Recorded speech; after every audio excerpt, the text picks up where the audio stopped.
Et durant cette période de confinement au Maroc, plusieurs médecins ont fait le constat d'apparition de varices chez leurs patients.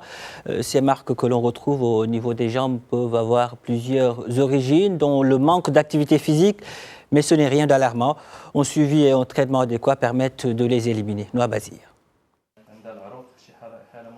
Apparaissant le plus souvent sur les jambes, les varices sont des veines endommagées dans lesquelles le sang circule mal. Les causes de cette manifestation sont la plupart du temps dues à un affaiblissement des parois veineuses ou encore à un manque du tonus musculaire. L'augmentation du nombre de patients présentant des varices est liée au manque d'activité physique durant la période de confinement.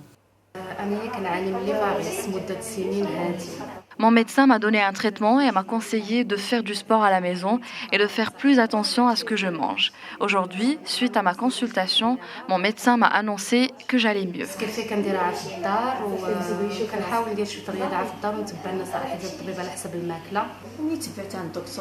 Depuis que j'ai commencé à consulter, je me sens beaucoup mieux. L'opération que j'ai subie m'a soulagée et la douleur n'est plus comme auparavant. L'apparition de varices s'accompagne par des douleurs, fourmillements et démangeaisons dans les jambes.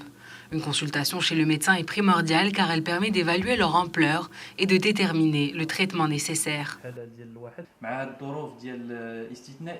Les mesures de restriction de déplacement imposées pendant le confinement, le ramadan et enfin la chaleur sont autant de complications pour les personnes qui souffrent de douleurs dans les jambes. Ces douleurs sont causées par un problème de circulation sanguine. Chez certains patients, de petites veines apparaissent, des symptômes qu'on ne retrouve pas chez d'autres. On estime que 15 à 30% de la population a des varices. Les femmes sont quant à elles 2 à 3 fois plus touchées que les hommes. On ne peut prévenir totalement l'apparition des varices, surtout lorsque l'hérédité entre en jeu.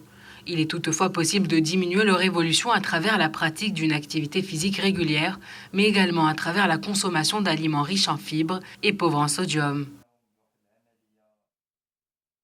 Je vous l'annonçais dans les